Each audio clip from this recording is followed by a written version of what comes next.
Estimados irmãos espíritas e não espíritas, sejam bem-vindos ao nosso canal. Inscreva-se, compartilhe, avalie. Desejo abraçar a todos os irmãos da Aliança Espírita Irma de Castro, a nossa Meimei Gravatá, trazendo-lhes de imediato a mensagem da benfeitora Glorinha, com a qual desejo saudar a todos. Diz a benfeitora: sob os auspícios de um novo ano, Jesus nos convoca mais uma vez à transformação moral, compreendendo, entretanto, nossos passos lentos em direção à evolução pretendida. As vozes dos céus nos recomendam determinação, boa vontade e perseverança, para que um dia possamos gozar da plena felicidade da angelitude. Foi-nos solicitado, pela direção da casa, conversarmos um pouco sobre o tema Escala Espírita, os caminhos para a angelitude.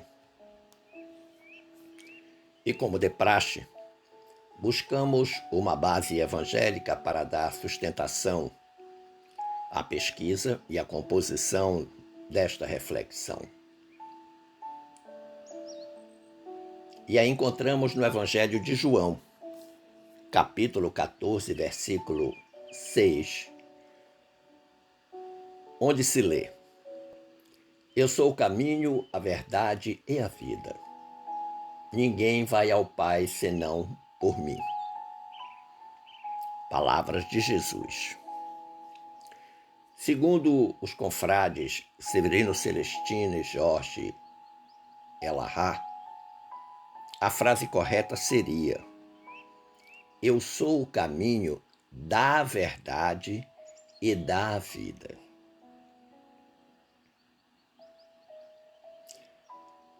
Bem sabemos que todo caminho leva a algum lugar. Jesus, como caminho, só pode nos levar ao Pai, ao plano espiritual superior, em última instância, à angelitude.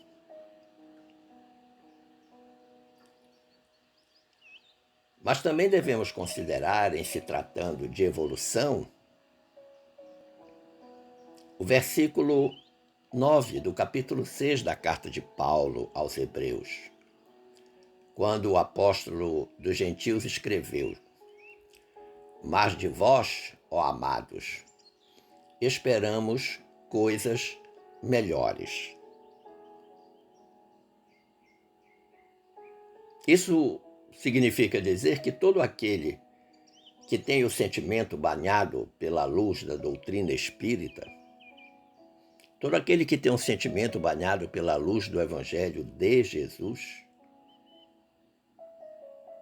precisa corresponder em pensamentos, em sentimentos e em condutas com o corolário espírita,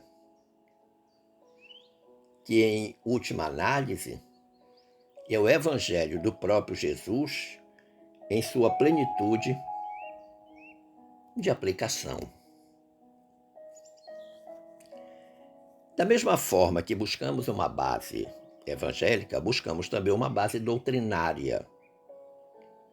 E neste caso, vamos encontrá-la no Livro dos Espíritos, parte 2, do Mundo Espírita ou Mundo dos Espíritos, no capítulo 1, intitulado Dos Espíritos, Escala Espírita. Depois de lermos o tema em O Livro dos Espíritos, mas também noutras obras da crucificação. De lermos também algumas obras subsidiárias, especialmente aquelas da lavra do grande e saudoso Francisco Cândido Xavier, nós terminamos por construir 7 premissas a partir das quais buscamos o entendimento sobre a escala espírita. E esta escala como um caminho para a angelitude, a nossa destinação final. Fomos criados simples e ignorantes, mas todos, sem exceção, um dia deveremos ser anjos. Esse é o grande objetivo de nós termos sido criados enquanto espíritos por Deus. Então, na perspectiva da fé raciocinada, que é a característica mãe da doutrina dos espíritos, nós podemos refletir sobre 7 premissas simples, mas que nos ajudam no entendimento desta escala espírita. Primeira premissa. Todos aprendemos em O Livro dos Espíritos que somos espíritos imortais, dotados de livre-arbítrio e com o qual devemos aprender a fazer escolhas acertadas. Segunda premissa.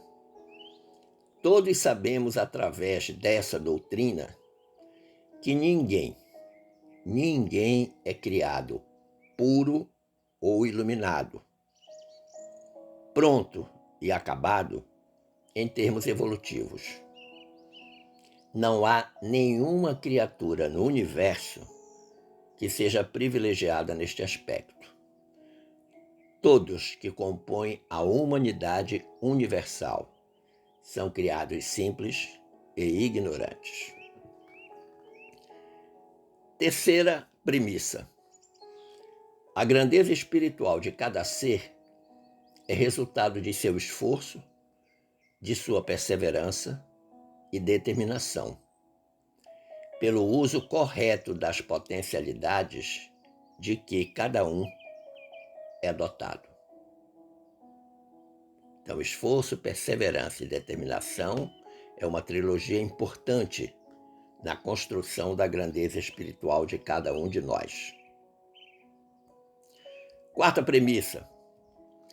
Sabemos ainda que nenhuma criatura cria uma lei que seja universal, pois esse é atributo da inteligência suprema do universo, que é Deus. As leis divinas já existiam antes de nós sermos criados. Quinta premissa. Aprendemos também que não somos eternos, posto que tivemos princípio, ou seja, fomos criados.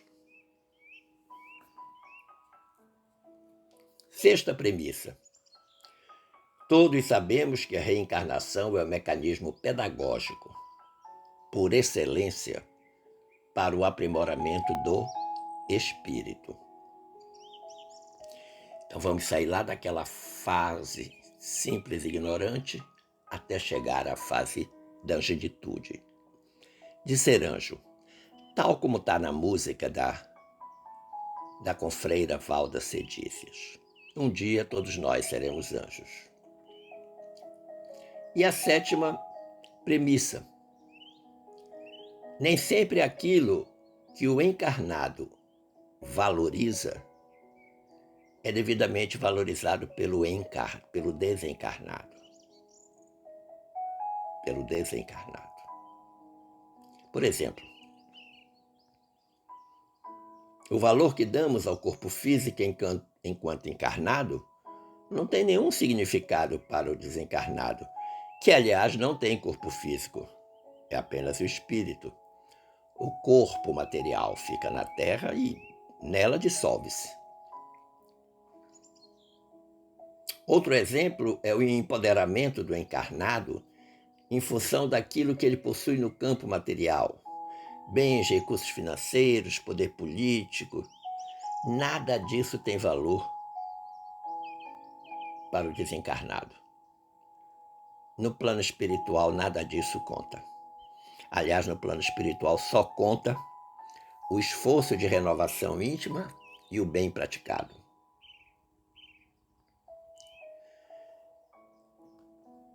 Mas nós costumamos sempre, em nossas reflexões, ter um ponto de partida, a partir do qual nós desejamos esclarecer paulatinamente o assunto dentro da regra, sob a ótica da doutrina dos espíritos.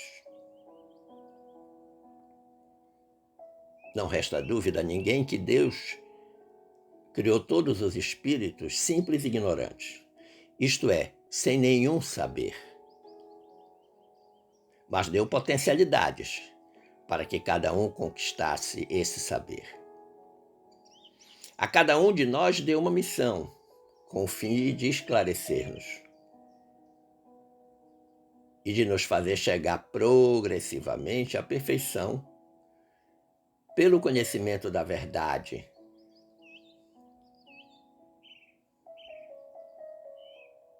Isso nós encontramos na questão 115 do Livro dos Espíritos. Isso significa dizer, então, que no mundo espiritual temos espíritos de diferentes apresentações ou níveis, se assim o quiserem. E por que existe essa diferença? Simplesmente porque cada um traz em si mesmo o livre-arbítrio, a capacidade de fazer escolhas, delineando seu próprio destino. E assim sendo, nós devemos considerar que todos deveremos evoluir da animalidade para a angelitude, sendo essa angelitude uma consequência natural da escalada evolutiva. Nós teremos de chegar lá. Então, a partir desse raciocínio de que existe uma escala, imagine uma escada. Você tem o primeiro degrau de baixo e tem o último lá em cima. Todos nós teremos que chegar no último. Agora, passar de um degrau para outro exige esforço, determinação, vontade, perseverança, tolerância, paciência, estudo, muito estudo e, acima de tudo, prática do bem.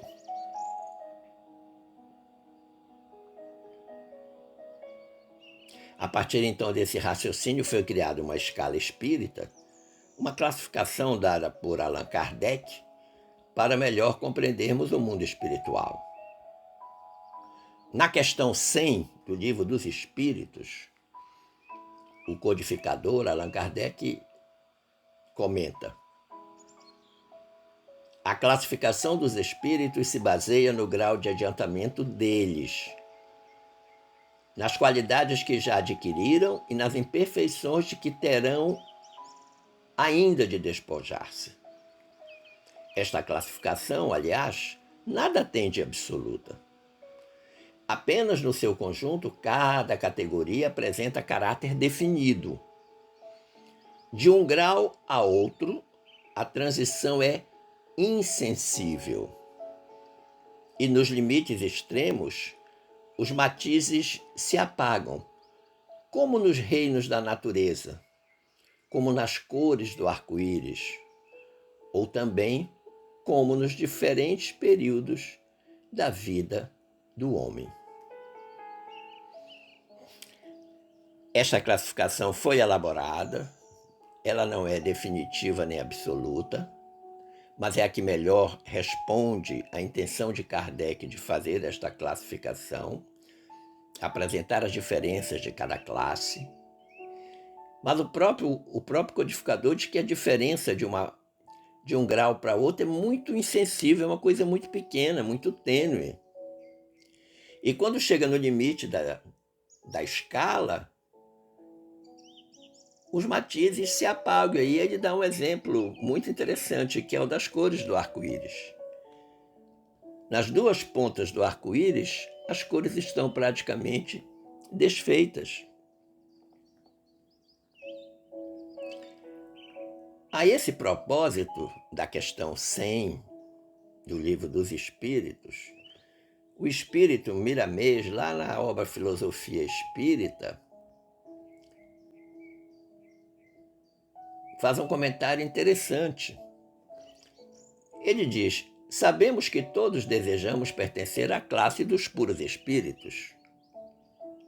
É um desejo. Mas entre a realização do desejo e a chegada finalmente à angelitude, a luta é muito grande. Tanto que o próprio Miramês diz: no entanto, tal fato depende primeiramente de Deus e depois de nós mesmos. Deus fez a parte dele, nos criou, simples e ignorantes. E nós vamos fazer a nossa, buscar a angelitude. O Miramês diz: vamos buscar no Evangelho o melhor entendimento para esse assunto. Quando Jesus responde à mãe de Tiago e João, ao desejar ela que o mestre colocasse seus filhos ao seu lado. Lembra lá daquela passagem evangélica que a mãe de Tiago e João vai pedir que Jesus coloque um à direita, outro à sua esquerda? E qual é a resposta que Jesus dá a ela? Bebereis o meu cálice, mas assentar-se à minha direita ou à minha esquerda não me compete concedê-lo. É, porém, para aqueles a quem está reservado por meu Pai. A gente pode conferir isso lá no Evangelho de Marcos, capítulo 10, versículos 38 e 40. Ou seja, Deus cria o espírito simples e ignorante. Este espírito simples e ignorante evolui. E à medida que ele evolui, ele vai passando pelas diferentes fases ou classes da escala espírita, até chegar no topo da escala, que é o espírito puro.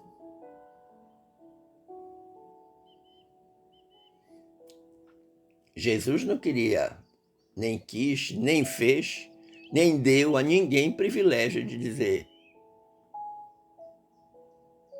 esse aqui é o meu protegido. Não. Só tem um episódio em que Jesus diz algo que pode lembrar alguma coisa nesse sentido. É quando ele está morrendo na cruz e os dois ladrões discutem, inclusive, entre si, o bom ladrão contra o mau ladrão, e o mau ladrão dizendo um monte de bobagem, inclusive provocando Cristo, dizendo: já que você é tão poderoso, tira a gente daqui. E o bom ladrão, Dimas, então repreende duramente o mau ladrão, dizendo que ele não sabe o que está dizendo, que ele estava diante de um homem santo, que eles, ladrões, mereciam estar ali, mas aquele homem que tinha praticado o bem em toda a sua vida, em toda a sua existência, não merecia estar ali. E que aquilo é uma grande justiça. E nesse momento, Jesus, aí mesmo agonizante, diz a Dimas: ainda hoje estarás comigo no paraíso. Ou seja, assinalando que ele poderia, naquele momento, pelo procedimento do bom ladrão, levá-lo a uma condição do plano espiritual que seria diametralmente oposta àquela que teria o mau ladrão.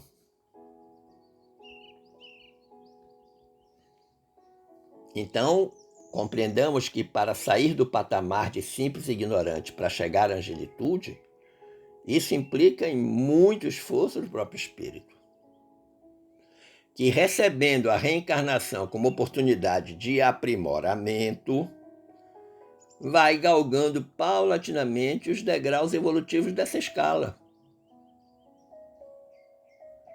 E a esse respeito, o espírito Miramês diz: enquanto esse tempo não chegar, passaremos por todas as provas que nos levam ao despertamento espiritual, ao amadurecimento dos dons espirituais.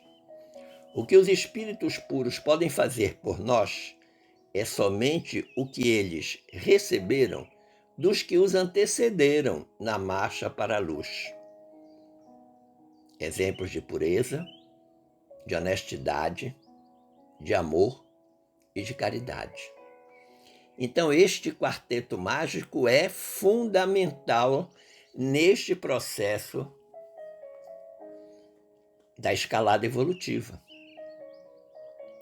E é neste momento que nós vamos saindo lá daquela fase de simples ignorante e vamos galgando aos pouquinhos cada uma das classes desta escala espírita, que fundamentalmente está distribuída em 3 ordens principais. A primeira ordem é dos espíritos puros. A segunda ordem dos bons espíritos. E a terceira ordem dos espíritos, imperfeitos, a qual nós pertencemos. Somente a segunda e a terceira ordem contêm subdivisões, a dos bons espíritos e a dos espíritos imperfeitos. A primeira ordem dos espíritos puros, ela não tem nenhuma subdivisão. Por quê? Porque é o topo da escala. É o último degrau da escala. O espírito que está enquadrado não tem mais para onde evoluir, não tem como mais. Ele chegou no seu estágio final de evolução, Jesus. Os espíritos puros que compõem a Assembleia, os espíritos puros que eu denomino de Estado Maior de Deus. Vamos então fazer alguns comentários sobre essas ordens, começando da ordem dos espíritos imperfeitos. O que os caracteriza?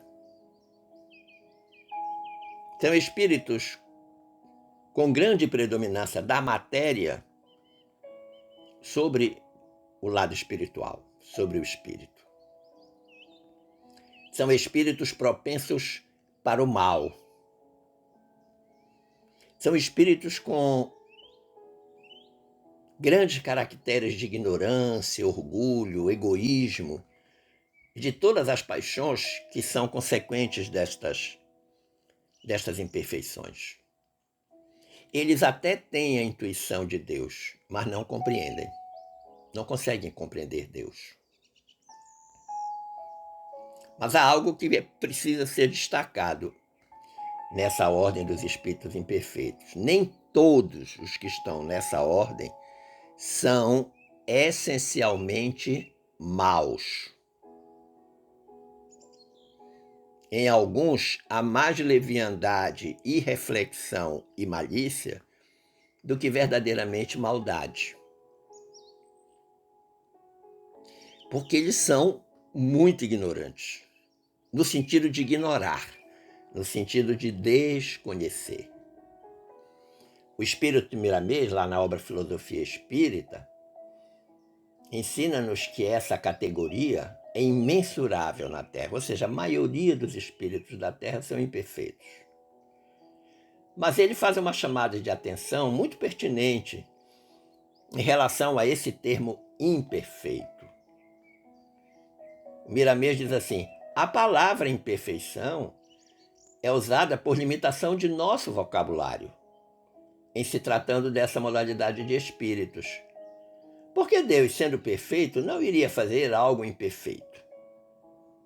Poderíamos tratá-los por espíritos primitivos, cujas faculdades ainda dormem, mas que serão despertadas à luz do sol divino. Há uma variedade dessas entidades por todo o mundo, e as variações se ajustam em cada país de acordo com as leis que as atraem por afinidade. Eu achei sensacional essa explicação do Miramês, principalmente essa esse esclarecimento em torno do que significa a palavra imperfeição. Se o espírito é imperfeito e foi criado por Deus, então Deus fez uma coisa imperfeita? Então Miramês está dizendo, não, Deus não fez uma coisa imperfeita. Então o nome não é adequado. E ele acha que o nome adequado seria espíritos primitivos. Então a terceira ordem seria de espíritos primitivos, mas foi grafada como espíritos imperfeitos. Vale lembrar então que os espíritos inferiores, eles não têm tanta culpa de serem assim, considerando que, como todos nós, eles passam pelo despertamento gradativo das almas. Nós podemos constatar facilmente isso na convivência com as pessoas, na convivência diária. No nosso dia a dia, a gente encontra aqueles que nós julgamos como pessoas de alta envergadura espiritual, almas elevadas, como também aqueles que são infinitamente primitivos.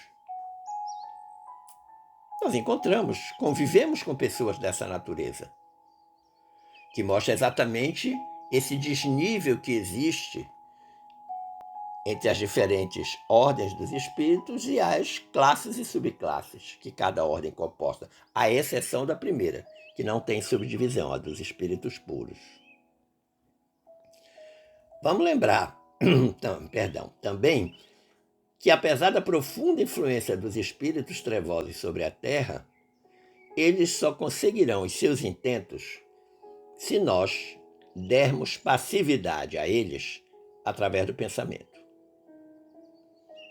Nenhum espírito do mal tem a capacidade de nos fazer mal se nós não quisermos. É preciso que haja o consentimento, a passividade no movimento espírita, no estudo espírita, nós chamamos de passividade. Nós precisamos criar brechas na nossa resistência espiritual para que eles possam penetrar e exercer a sua ação maléfica. A segunda ordem é a dos bons espíritos, que se caracterizam pelo predomínio do espírito sobre a matéria. Predomínio. São espíritos que têm dentro de si mesmo um grande desejo do bem, de fazer o bem, de realizar o bem. E as qualidades desses espíritos e o poder de fazer o bem que eles trazem está na razão do grau que atingiram. Uns bons espíritos possuem a ciência, outros possuem a sabedoria, outros possuem a bondade. Os mais adiantados já agregam a esse saber as qualidades morais, já têm qualidades morais mais destacadas, mas continuam sendo apenas bons espíritos. E, finalmente, na primeira ordem, nós temos os espíritos superiores. Os espíritos superiores. Qual é a principal característica deles? Não sofrem nenhuma influência da matéria. Estão finalmente espiritualizados. A materialidade não influencia eles em nada. Ela desapareceu por completo do horizonte de cada um deles.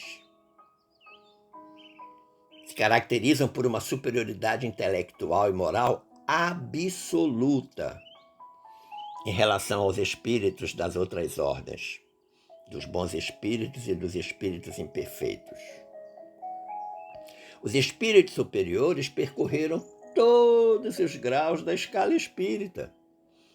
E à medida que foram avançando, avançaram porque foram se despojando das impurezas, das imperfeições da matéria. Foram deixando cada vez mais para trás a materialidade para penetrar no campo da espiritualidade. E todas as vezes que eles vão somando perfeição, vão se tornando cada vez mais superiores,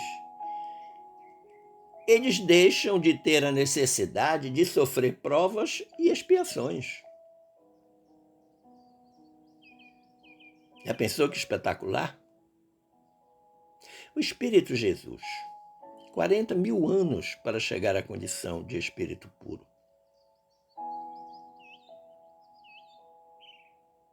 O Espírito Miramês, sobre os espíritos superiores, tem um comentário muito inteligente. Ele diz: a pureza que essa ordem de espíritos adquiriu lhes confere um campo de assistência muito grande aos seus iguais e lhes dá completa cobertura na sua missão, de maneira que a sua vontade será feita em todos os sentidos da tarefa espiritual. Olha que interessante.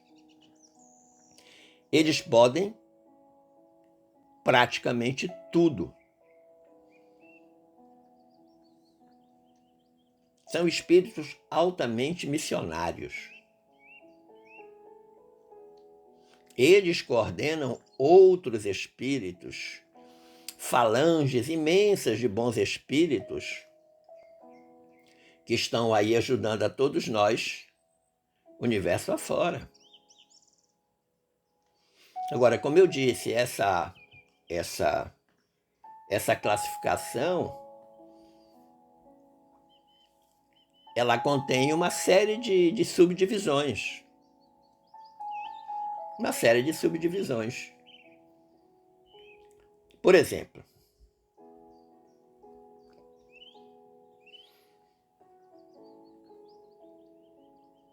na classe dos espíritos imperfeitos, né? A terceira ordem.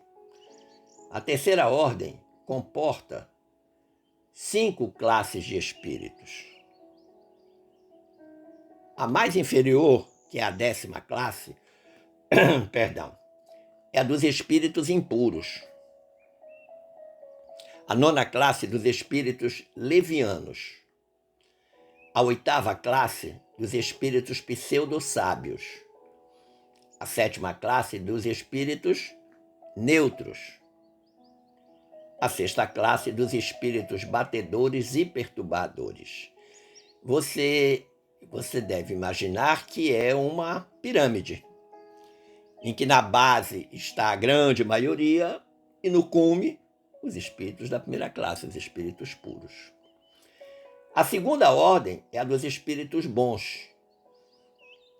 Ela tem uma 5ª classe, ela possui 4 classes, né? A 5ª, que é dos espíritos benevolentes. A 4ª, que é dos espíritos instruídos. A 3ª, que é dos espíritos sábios. A 2ª, que é dos espíritos superiores. E aí a gente chega na primeira classe, que é dos espíritos puros, primeira ordem, que não tem subdivisão. Ou seja, nós chegamos ao topo da perfeição espiritual. Agora, é uma longa jornada, é uma longa caminhada que nós haveremos de fazer. Daí porque nós enfeixamos 5 conclusões que nós estimamos serem importantes na compreensão deste assunto. Primeira conclusão. Todos os espíritos são criados simples e ignorantes. Portanto, na justiça divina não tem privilégio, não há privilegiado. Não há um espírito melhor que outro criado por Deus. Todos são criados da mesma forma. Segunda conclusão. Cada espírito depende de si mesmo, de seu esforço evolutivo. Não depende de nada nem de ninguém, a não ser de si mesmo. Superadas as imperfeições de uma classe, ele ascende à classe seguinte, que lhe é imediatamente superior. Nisso que eu acabei de explicar. Ele saiu daquela 10ª classe lá de espírito impuro, conseguiu se afastar de uma série de perfeições, ele vai para a classe de espíritos levianos. Agora, ele só passa de uma fase para outra quando ele está depurado naquilo que ele esforçou-se por depurar.